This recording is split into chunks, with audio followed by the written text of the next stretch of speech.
After predicting that Packer upset a week ago, George Graphos could have blown every forecast this week, and he still would have been seen as a hero in most people's eyes.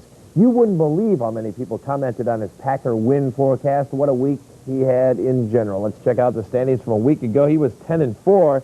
After that, though, it was Chuck Ramsay, Paul Daniel, Tim Hunt, Tom Zalaski, and myself all in at 9-5. Very respectable. Maureen Jagier in at 8-6. Mary Smith's, kind of a tough week there, Mary. 6-8. For the year now, well, who's on top? Bill Jartz still on top. 103-51, but I am feeling all kinds of heat from Chuck Ramsay and Tom Zalaski, both in at 101-53. Look at this. Maureen Jagier still in the hunt. Just 3 games back and an even 100 wins, 54 losses. Then it's Tim Hunt and George Graphos, who's making a move now late in the season, 99-55. Paul Daniel out of the cellar now at 97-57. And now it's Mary Smith's down there after that rough week, 6-8. We'll do that, Mary. 96-58, the lowest score so far now for the Board of Predictors. Well, the folks on the board just can't wait to get at this week's selection, so take it away, gang. The Packers against the Vikings.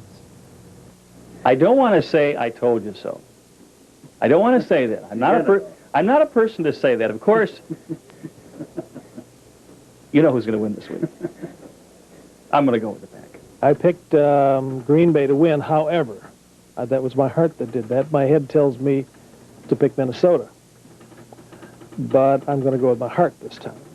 And for another reason, I don't want Stephanie Infante on my back. Well, I was sitting here double-checking the sports section because I thought they must have done something wrong.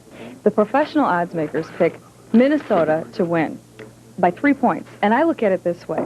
If last Sunday the Packers were able to beat last year's Super Bowl champs on their own turf, and this Sunday they're playing a team that's only used to its warm, cozy Metrodome, and they're going to be in the cool, crisp Wisconsin air, the Vikings don't have a chance. It's not even a contest. Yes, Chief, yes. I'm going with Green Bay. Mary's going with Green Bay. But I also think this is the week we should expose this whole charade and let people know why we never see Mary on the air. Now, what's your answer? The answer is we're not. Now, you be quiet. My name is Hans. And I'm Franz. And we're here to make our picks. You know, the Packers are playing the Minnesota Vikings like the Minnie Mouse. Little girly mice. Yeah, pathetic girly mice. Outside. Oh, they can't. Oh, they're a bunch of pathetic girly men. The Vikings, the Packers are going to kill them. So hear me now or listen to me later. We're here to pick the Pack. Sometimes I hate to admit I work with those guys. Anyway, Minnesota versus the Packers, it's a clean sweep. Of course I'm going to take Green Bay after last week.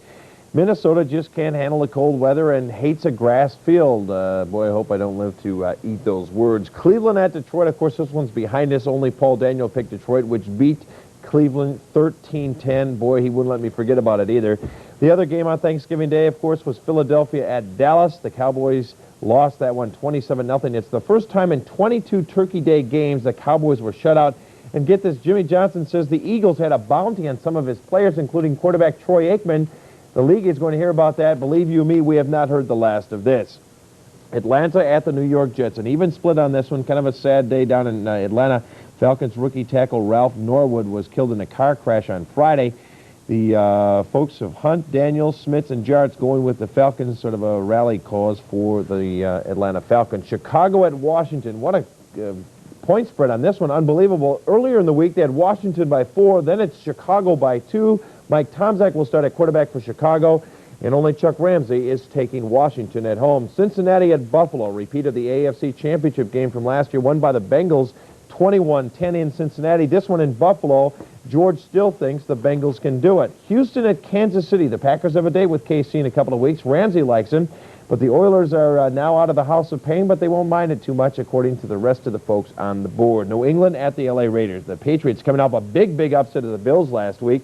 The Raiders have lost 2 straight. How come everyone's going with the LA Raiders? Well, they like Art Shell to rebound at home. Pittsburgh at Miami. The Steelers are the lowest scoring team in the National Football League. Miami's right back in the playoff hunt. Go with the Dolphins to win at home. San Diego at Indianapolis. The Colts have a 2-game winning streak over the Chargers. Eric Dickerson showing no ill effects of that hamstring injury. Last week had a big week. He'll do it again this week, and the Colts will beat the Chargers. Seattle at Denver. Seattle has lost 3 in a row. Denver won the earlier meeting 24-21 in Seattle. Got to take the Mile High City team here. Tampa Bay at Phoenix. Hank Kuhlman, the new coach in Phoenix, after the Cardinals dismissed Gene Stallings. So the former Packer aide will pick up a win, at least according to Jagier, Smits, and Jartz. We all think they're going to rally. Remember now the Packers at Tampa Bay next week. Close one for Packer fans to watch. The Rams at New Orleans. Again, an even split here. Watch the names go in separate directions. Both teams can run. Both teams can run the passer, or rush the passer, that is. And Hunt, Daniel, Smits, and Jartz like the Rams to win on the road. Now, here's the big one. The Monday Nighter, the Giants at San Francisco. 9-2 versus 9-2. The 49ers will not lose 2 straight at home. They've got to be a little bit upset after losing to Green Bay last week. Everyone on our board takes San Francisco against the Giants. Vern Lundquist and Terry Bradshaw will call the action between the Packers and the Vikings for you in about a half hour. Right now, let's take this time out. At the top of the show, we talked about Green Bay investigating the possibility of printing playoff tickets if they beat the Vikings this afternoon. Well, the Packers made one definite decision regarding tickets this week. Starting with the 1990 season, preseason tickets will become part of the season ticket package in Green Bay and Milwaukee. Here's what Packer President Bob Harlan had to say about the matter. As we watched the other teams in the National Football League continually put the preseason tickets on the regular season ticket package and watched our attendance drop at the same time, we knew it was a decision that eventually we were going to have to make. A number of things prompted it. First of all, we want to maintain the relationship with the 2 charities, the one in Milwaukee, the Shrine, and the Bishops here. Secondly, our attendance has dropped drastically in the past few years. We had only 23,000 in Milwaukee this year, 30,000 in Green Bay. The revenue, consequently, has dropped tremendously. And we found it very difficult to schedule clubs that were willing to come into either Green Bay or Milwaukee and play us. They can simply go to other locations, go to a much bigger gate, and consequently they decided they didn't want to play us. We were the ones who were making all the phone calls. The Packers are going to really concentrate on their pass blocking today. Imagine how much bleach it'll take to get the grass stains out of Don Mikowski's jersey if he gets sacked as many times as he did in the first meeting between these two clubs. The Vikings are heading into a real snake pit as far as they're concerned. They've lost the last 4 games played at County Stadium, and Minnesota is also 2-4 on the road this year with arguably the best talent in the league, certainly the best overall on defense, 6 Pro Bowlers. Bottle up Herschel Walker, and today anything is possible. Don't forget, enjoy the game in just about a half hour, and we will see you again next week on Packer Pregame 89. Guests on Packer Pregame 89 receive a gift certificate from Putzer's Menswear. Shop where the pros shop. Packer Pregame 89 with WBAY Sports Director Bill Jartz. Brought to you by Diet Coke. The move is on. Heileman's Old Style. Reach for the best. Pomps, the tire professionals. We're in your neighborhood.